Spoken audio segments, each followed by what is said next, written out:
ప్రియమైన దేవుని పిల్లలారా, వాక్యం వింటున్న ప్రతి మనుష్యుడికి దేవుడు చేస్తున్న హెచ్చరిక. ఏమని హెచ్చరిక చేస్తున్నాడు? జాగ్రత్తగా పాయింట్ని మీరు ఇంటికి వెళ్ళిన తర్వాత కూడా బాగా చదవండి. ఏం రాయబడింది అక్కడ? మరల చదవండి అన్నమాట. అందుచేత సమస్త కల్మషము, ఎవరిలో ఉంది సమస్త కల్మషం? మనుషులలో. సమస్త కల్మషమును, విర్రవీగుచున్న దుష్టత్వమును, ఇవి మానలేమనుకోండి, వాక్యం లోపలికి వెళ్ళదు. ఈ కల్మషం నీలో ఉంటే వాక్యం లోపలికి వెళ్ళదు. అందుకే జాగ్రత్త చెప్పేస్తున్నాడు. ఈ రెండు పక్కన పెట్టే ఫస్ట్. ఇవి రెండు ఉండకూడదు మనిషికి. కల్మషమును, విర్రవీగుచున్న దుష్టత్వమును మాని లోపల నాటబడి నీ ఆత్మను రక్షించడానికి ఈ భూమి మీద ఉన్న ఒకే ఒక్క సామర్థ్యం కలిగిన ఆయుధం అదేంటో తెలుసా? దేవుని మాటలు. నాకు మంచి అనుకూలరం. జాగ్రత్తగా ఆలోచించండి.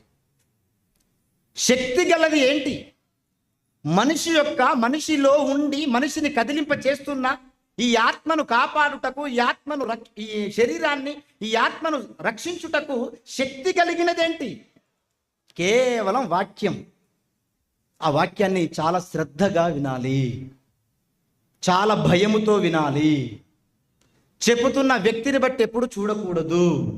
బైబిల్ ఏం చెబుతుందో చూడాలి, బైబిల్ ఏం నేర్పిస్తుందో చూడాలి. ఎంతవాడైనా బైబిల్లో ఉన్న విషయాలు చెప్పుతున్నప్పుడు సాత్వికముతో అంగీకరించే ఆ మనసు ఉండాలి. ఆ మనసు లేకపోతే కూడా పరలోకం లేదు. Note this point. జాగ్రత్తగా ఆలోచన చేద్దాం. ఒక మంచి సమాచారాన్ని నేను మీకు ఇస్తాను. ఒక 20 మినిట్స్లోనే ముగించేస్తాను. రైట్. పరిశుద్ధ బైబిల్ గ్రంథంలో మనందరికీ తెలిసినటువంటి సుపరిచితమైన నాయకుడు ఎవరైనా తెలుసా? సుపరిచితమైన నాయకుడు. ఈయన భూమి మీద ఉన్నప్పుడు ఒక అద్భుతమైన పదప్రయోగం చేశాడు. ఆయన ఎటువంటి పదప్రయోగం చేశాడో మీరందరూ ఆశ్చర్యపోతారు. ఆ యోధుడు ఎవరో మొదట చెప్తాను మీకు. ఎవరో తెలుసా? ఆయన క్రైస్తవులను అతి కిరాతకంగా చంపిన, హింసించిన ఒకనాటి సౌలు, క్రీస్తులోనికి వచ్చిన పౌలు.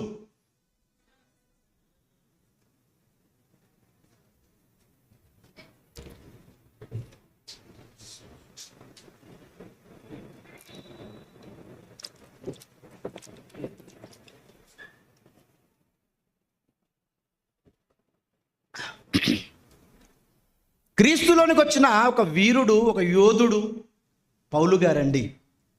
ఈయన ఒక అద్భుతమైన పదాన్ని ప్రయోగించాడు. ఎటువంటి పదాన్ని ప్రయోగించాడో బైబిల్లో నుండి జాగ్రత్తగా చూడండి. చూడాలి మీరంతా. కొరింథీయులకు రాసిన పత్రిక, కొరింథీయులకు రాసిన మొదటి పత్రిక 15వ అధ్యాయము 32వ వచనం. కొరింథీయులకు రాసిన మొదటి పత్రిక 15వ అధ్యాయము 32వ వచనం ఏం చెప్తున్నాడు? మనుష్య రీతిగా నేను ఎఫెసీలో మృగములతో పోరాడి తిని. జాగ్రత్తగా ఆలోచించండి. ఏమంటున్నారండి పౌలు గారు? ఎఫెసీలో నేను మనుషుడిగా ఉన్నాను. మనుషుడిగా ఉన్న నేను, మానవ శరీరాన్ని ధరింపజేసుకున్న నేను, రక్త మాంసములతో ఉన్న నేను వేటితో పోరాటం చేయవలసి వచ్చిందో తెలుసా? మృగములతో పోరాడి తిని అన్నాడు. మృగములతో మనిషి పోరాటం చేస్తే గెలవగలడా? జాగ్రత్తగా ఆలోచించాలి. మృగములతో మనిషి పోరాటం చేస్తే గెలవగలడా? సింహం అయితే చీల్చి తినేస్తుంది. అవే కదా మృగాలంటే. పులి అయితే చీల్చి తినేస్తుంది. ఎలుగుబండైనా నిన్ను తినేస్తుంది. ఇవండి మృగాలు. మరి ఈయనంటండి మనుష్య రీతి అంటున్నాడు. అంటే మనుషుల మృగాలా? మొదటి శతాబ్దంలోనే భయంకరమైన మృగాలు లాంటి మనుషులు ప్రారంభ శతాబ్దంలోనే ఉన్నారు. వీళ్ళెంత కిరాతకులంటే భయంకరులు, క్రూరులు. క్రీస్తులోనికి వచ్చిన వారిని చెరిపేవారు. విశ్వసించిన విశ్వాసాన్ని తీసివేయడానికి నిరంతరము వారి వెంట పడుతూ డిస్టర్బ్ చేసేవారు భయంకరులు వీళ్ళు. ప్రారంభం నుంచి దేవుని పిల్లలుగా పిలువబడ్డవారు వీళ్ళు. ఎవరు వీళ్ళు? ఇజ్రాయేలీలలో కొన్ని తెగలు, సద్దుకయ్యులని మనం చదువుకున్నాం, మనందరికీ తెలిసిన మాట. సద్దుకయ్యులు, పరిసయ్యులు, శాస్త్రులు, అవునా? వీళ్ళందరిలో ఒక తెగ. వీళ్ళు ఎటువంటి వారు అంటే పునరుద్ధానము లేదు, పునరుద్ధానం అనేది లేదు, పునరుద్ధానమును గురించి చెప్పకూడదు, పునరుద్ధానమును గురించి నువ్వు ఎక్కడ చెప్పినా నేను వదిలిపెట్టాం అని పౌలు గారి వెంటాడారు. పౌలు గారిని అధ్యాయం అంతా మీరు ఇంటికి వెళ్ళిన తర్వాత చదవండి. పౌలు గారిని వెంటాడారు ఒక మృగములాగా. అందుకే వాళ్ళందరిని చూస్తుంటే మనుషుల్లా కనబడట్లేదు పౌలు గారికి. వాళ్ళందరినీ చూస్తుంటే మృగాల్లా కనబడుతున్నారు. వాళ్ళు మాట్లాడే మాటలు చూస్తుంటే మృగాల్లా కనబడుతున్నారు. వాళ్ళు ప్రవర్తించే ప్రవర్తనను చూస్తుంటే మృగముల్లా కనబడుతున్నారు. అందుకే ఆ పద ప్రయోగం చేశాడు ఆయన. ఏమన్నాడు? మనుష్య రీతిగా. నేను ఎఫెసులో ఉన్నప్పుడు మనుష్య రీతిగా నేను మృగములతో, మనుషులుగా ఉన్న, మనుష్య రూపంలో ఉన్న మృగములతో పోరాడాను. దేనికోసం పోరాటం చేశాడు ఈయన? జాగ్రత్తగా ఆలోచించండి. ఈయన పోరాటం దేనికోసం? ఏ విషయం కోసం ఈయన పోరాటం చేశాడు? ఏ విషయం కోసం ఈయన చర్చించాడు? ఏ విషయాన్ని సమాజంలోనికి తీసుకువెళ్ళాడు ఈయన? ఆలోచించండి. ఏ విషయం గురించి తీసుకెళ్ళాడు? అదే కొరింథీయులకు రాసిన పత్రిక 15వ అధ్యాయం.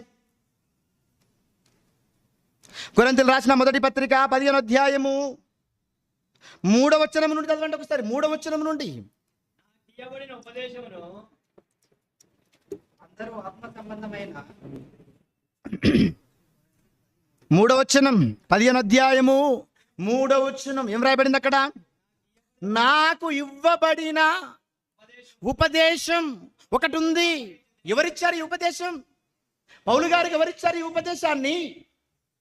నాకివ్వబడిన ఉపదేశం అంటే ఎవరో ఇచ్చారు, ఈయన తీసుకున్నాడు. ఎవరిచ్చారు ఈయనకి? పౌలు గారికి ఎవరిచ్చారు? దేవుడిచ్చాడండి. దేవుడిచ్చాడు. యేసుక్రీస్తు ఈయనని అన్ని జనులలో అపోస్తలుగా నిలబెట్టుకున్న ఈయనకి ఇచ్చాడు ఒక ఉపదేశాన్ని. ఆ ఉపదేశాన్ని జ్ఞాపకం చేస్తున్నాడు కొరింథీలో ఉన్న సంఘానికి. ఏమని జ్ఞాపకం చేస్తున్నాడు?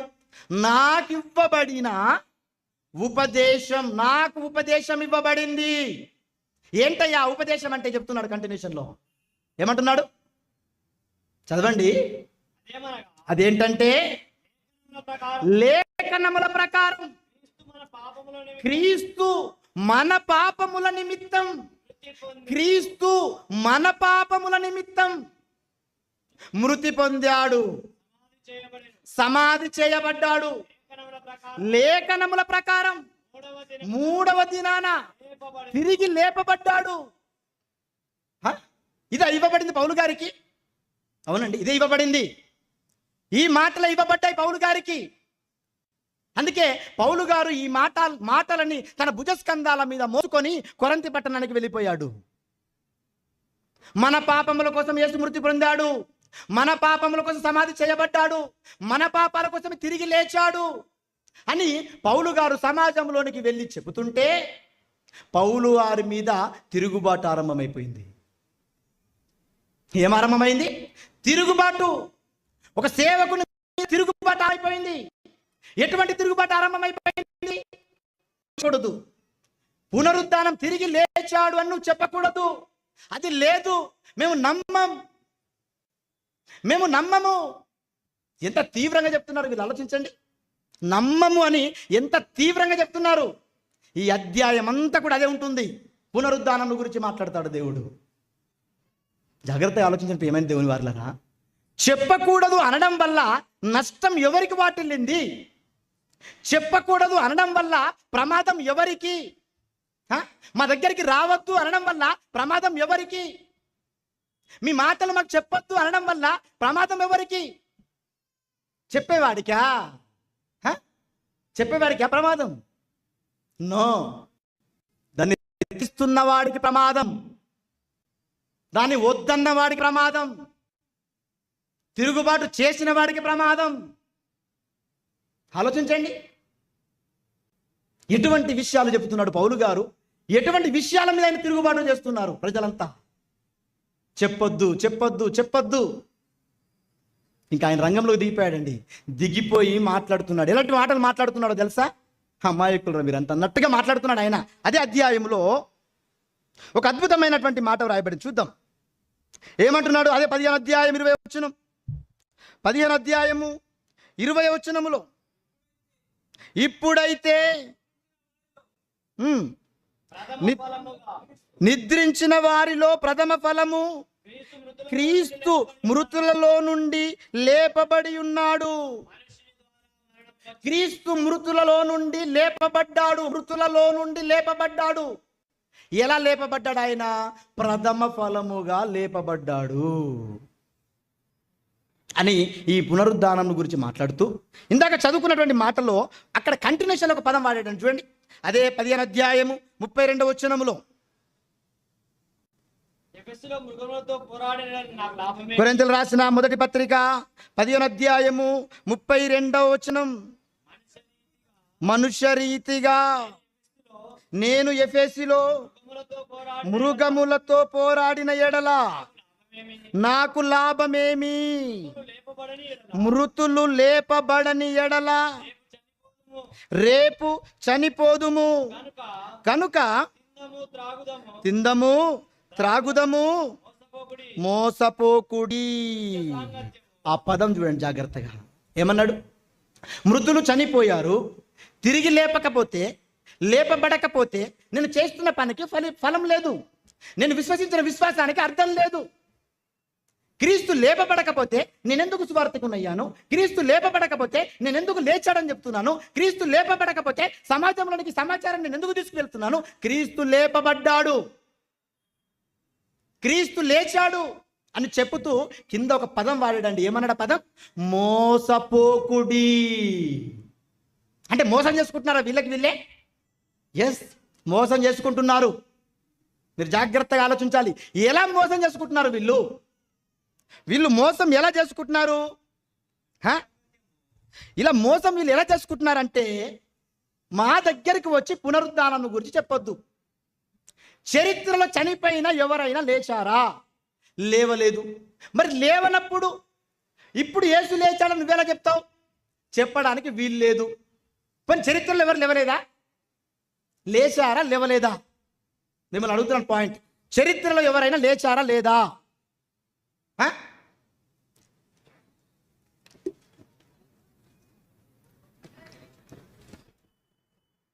లేచారా లేదా? లేవలేదా? ఒక విధవరాలి కుమారుడు చరిత్రలో పాత నిబంధనలో లేపాడు. అలాగే యేసుక్రీస్తుల వారు చనిపోయిన లాజరును లేపాడు. అవునా? ఇంకా పౌలు గారు దొరకను లేపాడా? పేతురు గారు దొరకను లేపాడు. ఒక యవ్వనస్తుడు పైనుంచి పడిపోయాడు, పౌలు గారు లేపాడు. చనిపోయిన వీళ్ళు బ్రతికారు.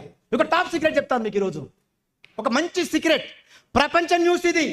మీరు రాసుకొని పెట్టుకోండి. ప్రపంచ న్యూస్. ఎవరైనా యేసుక్రీస్తు పునరుద్ధానం కానీ యేసుక్రీస్తు మరణం కానీ జరగలేదనడానికి వీల్లేని న్యూస్ ఇది. వీల్లేదనడానికి అంత టాప్ సీక్రెట్ బైబిల్లో దేవుడు రాయించాడు.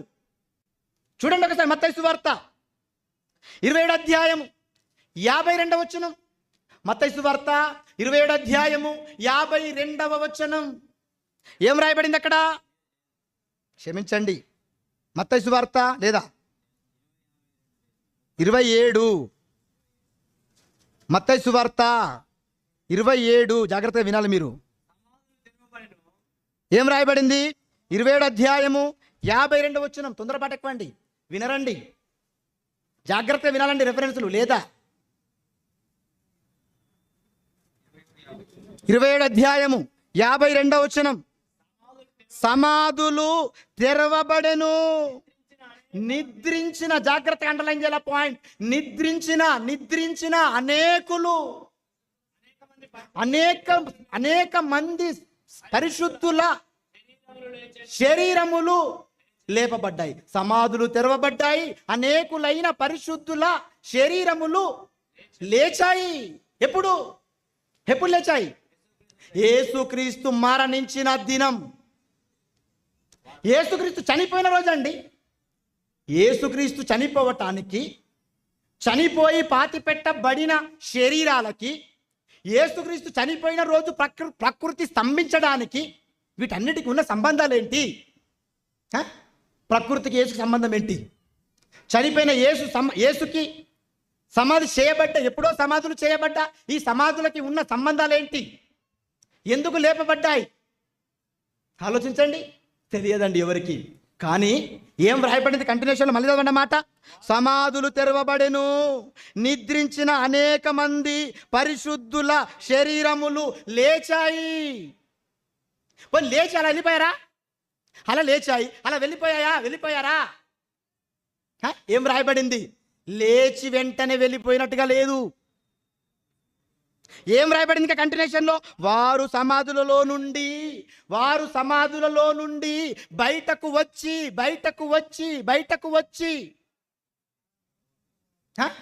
సమాధులలో నుండి బయటకు వచ్చి, ఆయన లేచిన తర్వాత సమాధులలో నుండి బయటకు వచ్చి, మళ్ళీ కంటిన్యూ చదవండి. సమాధులు తెరవబడెను, నిద్రించిన అనేక మంది పరిశుద్ధుల శరీరం లేచెను, వారు సమాధుల్లో నుండి బయటకు వచ్చి, ఆయన లేచిన తర్వాత, అంటే చనిపోయిన రోజు లేచారు. ఆయన యేసుక్రీస్తు సమాధిలో ఉన్నంత వరకు ఎక్కడున్నాం? అనేకులకు అగుపడ్డారు, అనేక మందికి అగుపడ్డారు. అంటే చనిపోయిన వారు లేచారు. ఇప్పుడు చనిపోయిన వాడిని కళ్ళ ముందుకు వచ్చాడు అనుకోండి, నువ్వేం చేస్తావు? రికగ్నైజ్ చేయవా? గుర్తించవా? అరే వీడు మావోడే, ఎప్పుడు వచ్చాడు, ఎలా వచ్చాడు, వీడు దయ్యమా, భూతమా, ఇలాంటి ఆలోచన వస్తాయా రావా? వీళ్ళు లేచారు, అనేక మందికి కనబడ్డారు, అనేక మందికి దర్శనాన్ని ఇచ్చారు వీళ్ళు. అంటే చరిత్రలో చనిపోయిన వారు తిరిగి లేచినట్టుగా ఉందా లేదా? ఉంది. యేసుక్రీస్తు సిలువ వేయబడ్డ చరిత్ర ఉందా లేదా? ఉంది. సమాధి చేయబడ్డ చరిత్ర ఉందా లేదా? ఉంది. తిరిగి లేచాడన్న చరిత్ర ఉందా లేదా? ఉంది. ఆయన చనిపోయిన రోజు ఆయన కాదు, ఆయన చనిపోయిన రోజు అనేక మంది సమాధులు కూడా తెరవబడ్డాయి. మీకు అర్థమవుతుందా? అనేక మంది సమాధులు తెరవబడ్డాయి, అనేక మంది కనబడ్డారు వీళ్ళు వెళ్ళి. యేసుక్రీస్తు లేచేంత వరకు ఇది న్యూస్ అండి. చనిపోయిన వాడు తిరిగి లేస్తే ఆ న్యూస్ ఎలా ఉంటుంది చెప్పండి మీరు? ఒక ప్రాంతానికి ఆగిపోతుందా? ఒక ప్రాంతంలో అది అలాగే ఉండిపోతుందా? వైరల్ అయిపోతుంది మొత్తం. యేసుక్రీస్తు చనిపోయిన రోజు ఏమై భూమి కదిలని రాయబడింది బైబిల్లో. భూకంపం వచ్చేసింది. చిన్న భూకంపం, రెక్టర్ స్కేల్ పైన 5% భూకంపం వస్తేనే పేపర్లన్నీ హడావిడి అని అలాగే ఉంటుందా? హెడ్డింగ్స్ అన్నీ అలాగే ఉంటాయి. భూకంపం వచ్చేసింది, భూకంపం. మరి యేసుక్రీస్తు చనిపోయిన రోజు 3 గంటల నుండి చీకటి కమ్మెను, భూమి కంపించెను, తెర నడిమికి విడిపోయాను, నడిమికి చీలిపోయాను. మరి న్యూస్ రాలేదా? ఈ న్యూస్ కూడా వచ్చింది చరిత్రలో. యేసుక్రీస్తు మరణం నిజం, సమాధి నిజం, తిరిగి లేగటం నిజం. ఆలోచించండి ప్రియమైన దేవుని పిల్లలారా, ఎంత గొప్ప సంగతులు దేవుడు వ్రాయించాడు. ఈరోజు ఇవన్నీ సంగతులు చరిత్రలో తెలిసిన ఈ సంగతులన్నీ ఇజ్రాయేలుల మధ్య ఇవన్నీ కూడా వైరల్గా తిరుగుతున్నా వీళ్ళు ఏమని పోరాటం చేస్తున్నారు పౌలు మీద? పునరుద్ధానము లేదు, నువ్వు చెప్పకూడదు, ఎవరు చనిపోయిన వాడు లేవడా? చనిపోయిన యేసు లేచాడు అని చెబుతూ ఆ అధ్యాయంలో ఒక ఎగ్జాంపుల్ చెప్పాడండి. ఎటువంటి ఎగ్జాంపుల్ చెప్పాడో తెలుసా? ఒక మంచి ఎగ్జాంపుల్ చూడండి. అదే అధ్యాయంలో కొరింథీయులకు రాసిన మొదటి పత్రిక 15వ అధ్యాయం, కొరింథీయులకు రాసిన మొదటి పత్రిక 15వ అధ్యాయము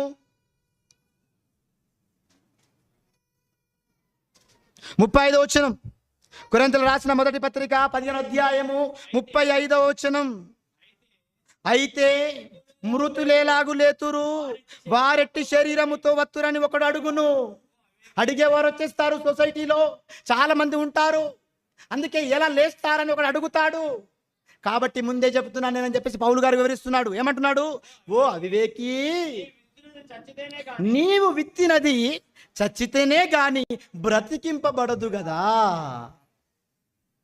నువ్వు విత్తనాలు చనిపోవాలి. చనిపోతేనే కదా కొత్త శరీరాన్ని, కొత్త జీవం వస్తుంది ఆ మొలకకి. ఇది అందరికి తెలిసిన సుపరిచితమైన విషయమే కదా. చనిపోయి నాటిన మొక్క చనిపోవాలి, చనిపోయిన ఆ మొక్కలో నుండి, ఆ గింజలో నుండి ఏం రావాలి? విత్తనం, మొక్క రావాలి. ఎలా వచ్చింది ఆ మొక్క? ఈ గింజ చచ్చిపోతేనే కొత్త జీవితం ప్రారంభమయ్యింది. మనిషి చనిపోతేనే మరొక కొత్త జీవితం వస్తుంది. ఈ విషయాన్ని నువ్వు ఎందుకు గ్రహించలేకపోతున్నావు అని ఓ అవివేకి అన్నాడు. ఓ అవివేకి ఏంటండి? ఇంకా చెప్తున్నాడు చూడండి కంటిన్యూషన్లో, నీవు విత్తదాన్ని చూడగా అది గోధుమ గింజ అయినను సరే, మరి ఏ గింజ అయినను సరే, వట్టి గింజనే విత్తుచున్నావు గాని పుట్టబోవు శరీరమును విత్తడం లేదు. నువ్వు కొన్ని గింజలతో వెళ్ళావు, లాభంతో వచ్చేస్తావు. ఎలా పండాయి పంట? విత్తనాలు ఇచ్చింది. ఒక్క గింజలో నుండి అనేకమైన సీడ్స్ వచ్చేస్తాయి. అది ఫలించింది, అది మరలా జీవితాన్ని పొందుకుంది. ఆ గింజ చనిపోయింది. నీకు అర్థమవుతున్నా? ఎగ్జాంపుల్ చెప్తున్నాడు కొరంతి సంఘానికి. మీరు ఏదో అనుకుంటున్నారు, మిమ్మల్ని మీరే మోసం చేసుకుంటున్నారు, మోసపోకండి, మోసపోవద్దు మీరు అని ఆ అమాయక ఫేస్లను చూసి చెబుతున్నాడు. ఒక మంచి ఎగ్జాంపుల్ చెప్తున్నాడు, సుపరిచితమైన ఎగ్జాంపుల్, వారి కళ్ళ ఎదుట కనబడుతున్న ఎగ్జాంపుల్ అది. మనందరికీ తెలుసు కదా మొక్కల గురించి, అందుకే ఆ ఎగ్జాంపుల్ చెప్తున్నాడు. ఆలోచించడం ఏమైంది దేవుని వారలారా, ఈరోజు ప్రజలు ఎలా మోసపోతున్నారో తెలుసా? ఎలా మోసం చేసుకుంటున్నారో తెలుసా? ఎవరున్నారులేండి, ఆ పరలోకం ఎక్కడుందండి, అదెవరు చూసారండి, ఆ చనిపోయిన తర్వాత బ్రతుకుతానో లేస్తానో లేని వచ్చి చూస్తావా, అనేకమైన సంగతులు సమాజంలో తలెత్తుతున్నాయి. ఇలా తలెత్తిపోయి విర్రవీగిపోయి ఎలాంటి మాటలు వీళ్ళు మాట్లాడుతున్నారో తెలుసా? ఎలాంటి ప్రవర్తనని వీళ్ళు సమాజంలో ప్రవర్తిస్తున్నారో తెలుసా?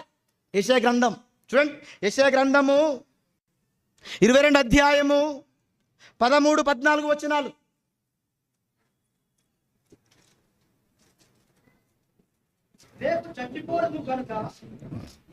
యెషయా గ్రంథము 22 అధ్యాయము 13-14 వచనాలు. రేపు చచ్చిపోదుము గనుక.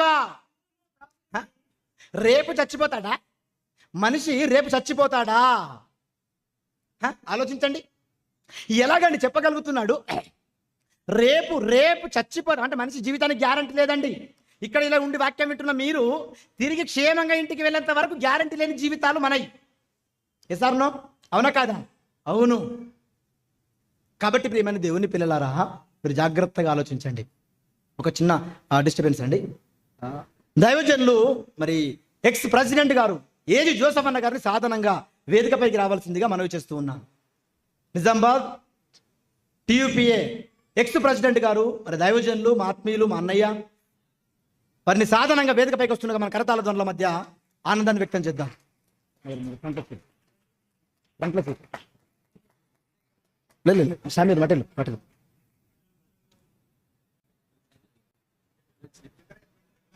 ప్రెసిడెంట్ గారు జకరియా ఆనంద్ గారిని కూడా సాధారణంగా వేదికపైకి రావాల్సిందిగా మనవి చేస్తా ఉన్నాం. ప్రెసిడెంట్ గారిని కూడా. వీళ్ళంతా మా ఆత్మీయులండి. మేము కూడా అసోసియేషన్తో కలిసి ఎటువంటి డిస్టర్బెన్సెస్ లేకుండా, ఎటువంటి విభేదాలు లేకుండా అందరితో ఈక్వల్గా మనం వెళ్ళాలన్నటువంటి ఒక మంచి ఆలోచనతో మరి వెళ్ళడం జరుగుతుంది. వీళ్ళంతా కూడా మమ్మల్ని ఆదరిస్తున్నటువంటి మరి మా అన్నయ్యలు, దైవ సేవకులు. థ్యాంక్ యూ నగర్, పిలువగానే వచ్చినందుకు మరొకసారి కృతజ్ఞతలు. రైట్ అండి, జాగ్రత్తగా ఆలోచన చేద్దాం. యెషయా గ్రంథం 22 అధ్యాయం 13 వచనం ఏమంటున్నాడు? రేపు చచ్చిపోతాము గనుక తిందుము, ఏంటట, తిందుము త్రాగుదుము అని చెప్పి ఎడ్లను వధించుతున్నారు, గొర్రెలను కోస్తున్నారు, మాంసమును తింటున్నారు, ద్రాక్షరసమును త్రాగుతున్నారు.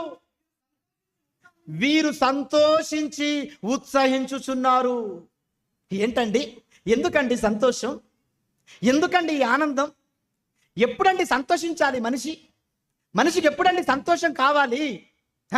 చచ్చిపోతే ఆనందమా? చచ్చిపోతే ఆనందం వస్తుందా? రేపు చచ్చిపోతే తినడం ఏంటండి?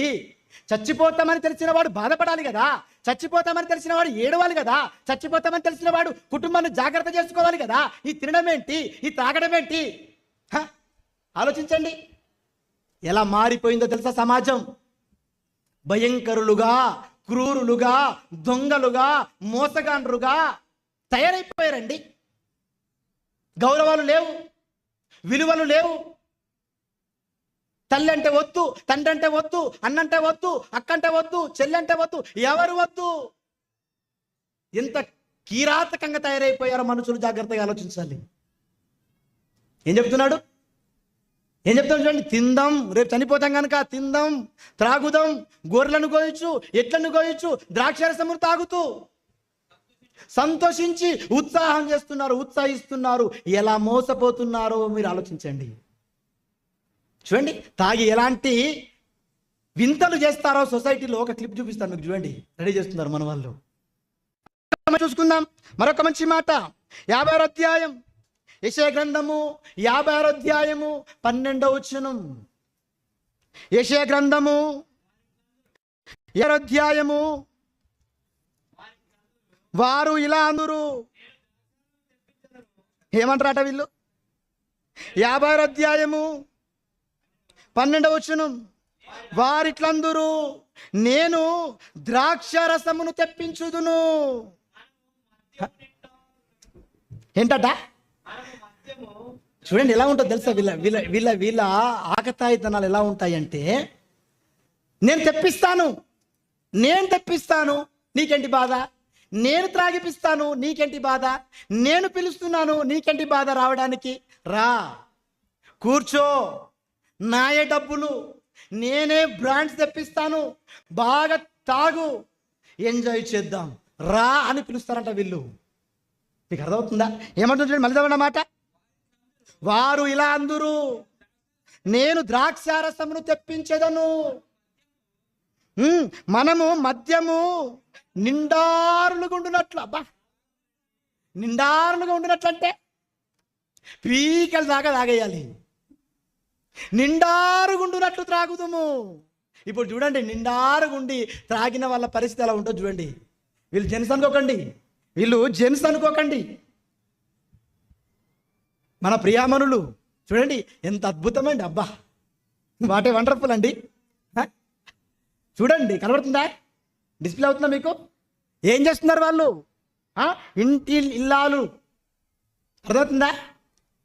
ఇంటి ఇల్లాలు అండి వాళ్ళంతా. మొగళ్ళే పాటలు చేసుకుంటారా? మీరు మాత్రమే త్రాగుతారా? మీరు మాత్రమే హ్యాపీగా ఉత్సహిస్తారా? మేము ఉత్సహించకూడదా? మేము రాకూడదా? మేము త్రాగకూడదా అని ఆలోచనలోనికి వెళ్ళిపోయింది సొసైటీ. ఏమర్థమైపోతుంది సొసైటీ? మిమ్మల్ని మీరు మోసం చేసుకుంటున్నారు,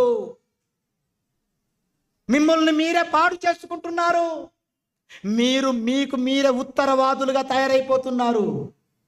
చూడండి ఎంత భయంకరం అండి, ఎంత భయంకరం అండి. స్త్రీలు తాగడమా? ఈ మధ్య కాలంలో ట్రెండ్ అయిపోయిందండి ఇది, రీల్స్. దాంట్లో ఏమైపోయింది తెలుసా? భార్య అనే పెగ్గులు పోసి భర్తకు తాగిస్తుంది, ఆమ్లెట్స్ తీసుకొచ్చిస్తుంది, ఎగ్స్ తీసుకొచ్చిస్తుంది. తాగడం మాన్పించవలసిన భార్యే ఇంటికి ఇల్లాలుగా ఉండి, ఇంటికి వెలుగు ఇల్లాలనుకున్నప్పుడు ఆ ఇంటి వెలుగులో నిలుపుకోవాల్సినటువంటి ఈ భార్యే భర్తకు ప్రోత్సహిస్తుంది, త్రాగండి. ఇక ప్రోత్సాహం పక్కన పెట్టేసింది. నువ్వు త్రాగుతున్నావు గనక నేను కూడా త్రాగుతాను, తీసుకొస్తే నీకో బీరు, నాకో బీరు. అలాగే ఉంది ఇప్పుడు. నువ్వు అది తాగు, నేను ఇది తాగుతా. నువ్వు కింగ్ ఫిషర్ చేస్తా. అర్థమవుతుందా ఎలా మోసం చేసుకుంటున్నారో ప్రజలు? మీకు అర్థం కావాలి. తినడానికి అలవాటైపోయారు, త్రాగడానికి అలవాటైపోయారు, మాంసానికి అలవాటైపోయారు, శరీరాలను అవయవాలను పాడు చేసుకుంటున్నారు. ఈరోజు చిన్న చిన్న పిల్లకి హార్ట్ స్ట్రోక్ వస్తుంది. దేనికి? తింటున్న మాంస పదార్థాలు.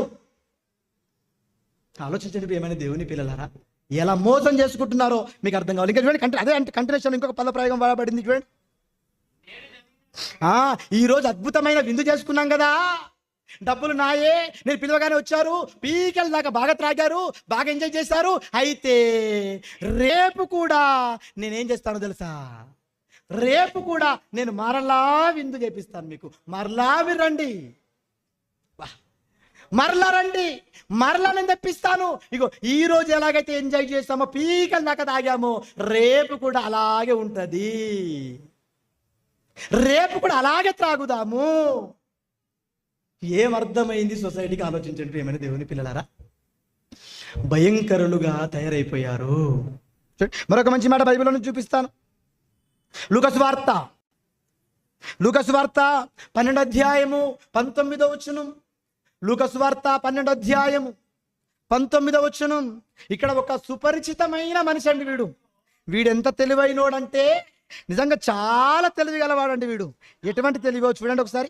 లూకా సువార్త 12 అధ్యాయము 19వ వచనం. నా ప్రాణముతో ప్రాణమా, అనేక సంవత్సరములకు ఏందట? విస్తారమైన ఆస్తి నీకోసం సమకూర్చాను. ఎవరితో చెప్పుకుంటున్నాడు వీడు? తెలివి ఉందా వీడికేమైనా తెలివి ఉందా? ప్రాణముతో చెప్పుకోవడం ఏంటండి? ప్రాణముతో చెప్పుకోవడం ఏంటి? ప్రాణముతో చెప్పుకుంటున్నాడు ఏమని? ప్రాణమా, ఇగో అనేక సంవత్సరాలకు సరిపడా ఆస్తిని సమకూర్చి పెట్టాను. ఇప్పుడు ఏం చేయాలి? సమకూర్చి పెట్టావు, వెరీ గుడ్, బాగుంది, వెరీ గుడ్, సంపాదించావు, కష్టపడ్డావు, అంతా కూర్చోవు, బాగుంది. ఇప్పుడు ఏం చేయాలి? అయితే ఇప్పుడు చెప్తున్నాడు ఏం చేయాలి కూడా నేనే చెప్తా. ఏం చేయి? సుఖపడు, తిను, త్రాగుము, సంతోషం. సుఖపడు, తినుము, త్రాగుము, సంతోషించుము.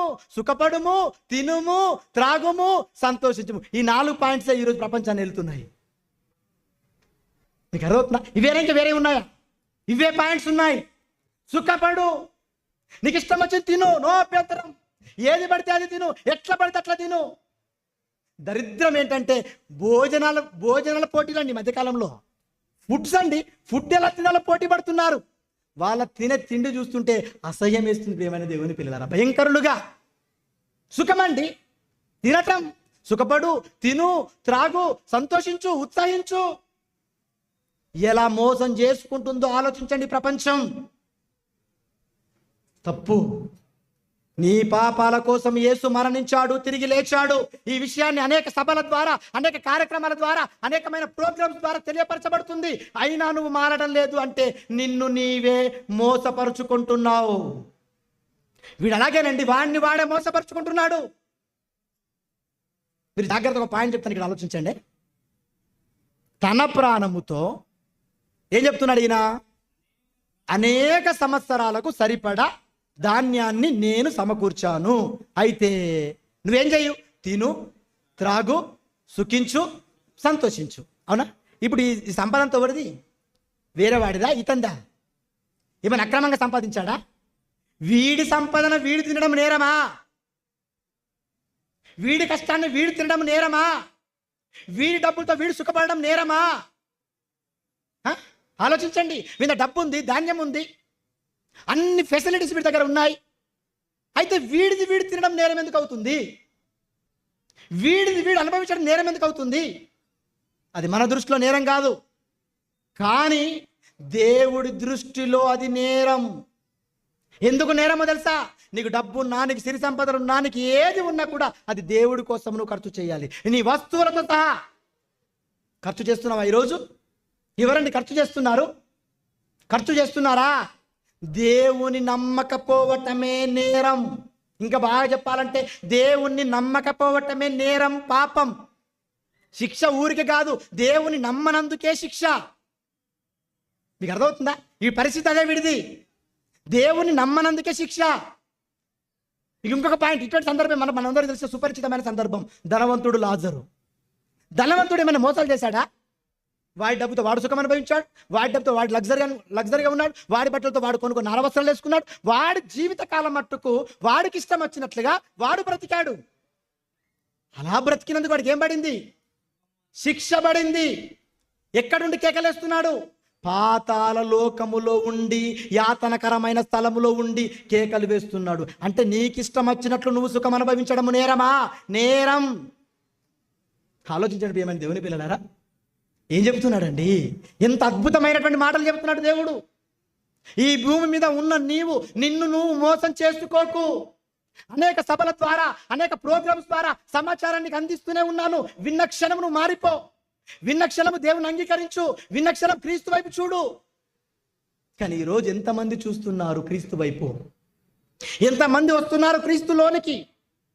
అందుకేనండి పౌలు గారు ఆవేదనతో మాట్లాడుతున్నటువంటి మాట మనుష్య రీతిగా నేను మృగములతో పోరాడి తిని. పునరుద్ధానం లేకపోతే ఈ పోరాటానికి విలువ లేదు. పునరుద్ధానం లేకపోతే అసలు పోరాడాల్సిన అవసరత లేదు. ఈ పునరుద్ధానం లేకపోతే క్రీస్తు మరణం గురించి చెప్పవలసిన అవసరం అంతకన్నా లేదు. పునరుద్ధానం ఉంది కాబట్టే నేను పోరాటం చేస్తున్నాను. పునరుద్ధానం ఉంది కాబట్టే ప్రకటన చేస్తున్నాను. పునరుద్ధానం ఉంది కాబట్టే శ్రమను తీసుకున్నాను. పునరుద్ధానం ఉంది కాబట్టే నన్ను నేను క్రీస్తుకు అప్పగించుకున్నాను. చనిపోయిన ఒక రోజు నేను కూడా తిరిగి లేవాలి కాబట్టి. ఎంత అతిశయం అండి ఆయనకి! ఎటువంటి ఆలోచనతో ఉన్నాడండి ఆయన. ఈరోజు ప్రపంచ క్రైస్తవ్యం ఇటువంటి ఆలోచనతో ఉందా? ఆలోచించండి. ఒక మంచి మాట చూపించి ముగించేస్తాను. యాకోబు పత్రిక 1వ అధ్యాయం చివరిగా, యాకోబు పత్రిక 1వ అధ్యాయము 16వ వచనం. యాకోబు పత్రిక 1వ అధ్యాయము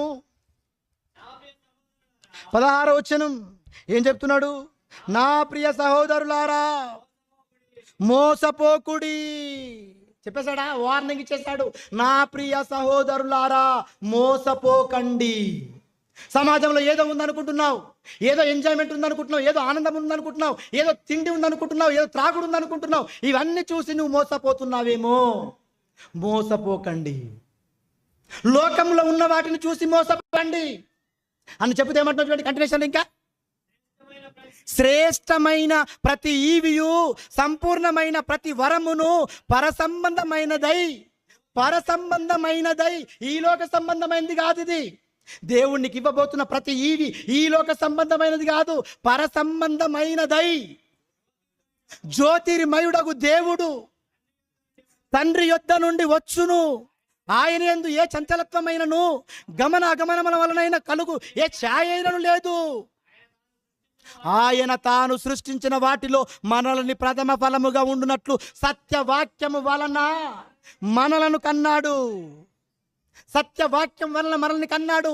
అందుకేనండి ఈ వాక్యముతో కూడిన సభలు, సత్యం వాక్యం వలన మిమ్మల్ని దగ్గరికి చేయాలి అని ఈ వాక్యముతో కూడిన సభలు, ఈ వాక్యంతో కూడిన సెమినార్లు, ఈ వాక్యముతో కూడిన సువార్త ప్రకటనలు. అందుకే ప్రియమైన దేవుని పిల్లరా, పునరుద్ధానం ఉంది. చనిపోయిన తర్వాత నీవు కూడా ప్రథమ ఫలం అన్నాడు. యేసుక్రీస్తు గురించి ఏమాట్లాడు? ప్రథమ ఫలం క్రీస్తు అన్నాడు. ప్రథమ ఫలం అంటే ఇంకా ఫలాలు ఉన్నాయనా లేవనా? ప్రథమ ఫలం అంటే ఈయన మొదటి ఫలం. ఇంకా తర్వాత వచ్చే ఫలాలు ఎన్ని ఉన్నాయి? అబ్రహాం ఒక ఫలం, ఇస్సాకు ఒక ఫలం, యాకోబు ఒక ఫలం, ఏశావు ఒక ఫలం, క్షమించండి ఏసేపు ఒక ఫలం. అవునా? ఎన్ని ఫలాలండి? వీళ్ళందరూ కూడా పరదేశకు వెళ్ళి ఎదురు చూస్తున్నారు. ఈ భూమి మీద ఉన్న చాలా మంది ఉన్నారు. మీరు కూడా చనిపోయిన తర్వాత భూమి మీద గొప్పగా దేవుడి కోసం బ్రతికి చనిపోతే నువ్వు కూడా రాబోయే ఒక ఫలానివి. పునరుద్ధానంలో నువ్వు కూడా తిరిగి లేస్తావు. క్రీస్తు ప్రథమ ఫలం. ఇంకా అనేకమైన ఫలాలు రాబోతున్నాయి. అనేకమైన ఫలాలలో మీరు కూడా ఉండాలని మనస్ఫూర్తిగా మిమ్మల్ని కోరుకుంటూ, మరి దైవజనులు మన మధ్య వచ్చి వెయిట్ చేస్తున్నారు. మరి ఆయన అన్నగారికి ఎక్కువ సమయాన్ని ఇచ్చి అన్నగారి నోట ఎక్కువ మాటలు విందాం. చివరి రోజు కనుక మరి ఎక్కువ కొంచెం ఆలస్యమైన క్షమించి ఓపికతో వినవలసిందిగా ప్రభు పేరట మిమ్మల్ని మనవి చేస్తూ ఈ మాటలు ముగిస్తున్నాను. ప్రార్థన చేసుకుందాం. దయా కనికరము కలిగిన మా పరలోకపు తండ్రి, మీ పరిశుద్ధమైన అత్యున్నతమైన నామమునకు వందనాలు. పునరుద్ధాన బలమును గురించి మీ పిల్లలకు సుదీర్ఘంగా వివరించాను తండ్రి. ప్రపంచం ఎలా మోసపోతుందో, ప్రపంచంలో ఉన్న వాటిని చూసి ఎలా ఆకర్షితులవుతున్నారో అన్న అనేకమైన సంగతులు మీ పిల్లలతో పంచుకున్నాను. విన్న మీ పిల్లలు కూడా వినువారయ్యుండి తమను తాము మోసపరుచుకొనకుండునట్లుగా వింటున్న మాటల ప్రకారంగా అర్థం చేసుకొని ఆ మాటల ప్రకారంగా తమ బ్రతుకు నిలుపుటకు కృపచూపమని బ్రతిమాలుతూ, నా తరువాత మాట్లాడుతున్నటువంటి దైవజనులకి సమయస్ఫూర్తిని మాకు కావలసిన విధముగా మాట్లాడమని ప్రార్థిస్తూ ఈ ప్రార్థన మా ప్రభువు మా రక్షకుడైన యేసుక్రీస్తు పేరట బ్రతిమిలాడి వేడుకొనుచుంటున్నాను మా పరలోకపు తండ్రి. ఆమేన్. అందరికీ వందనాలు.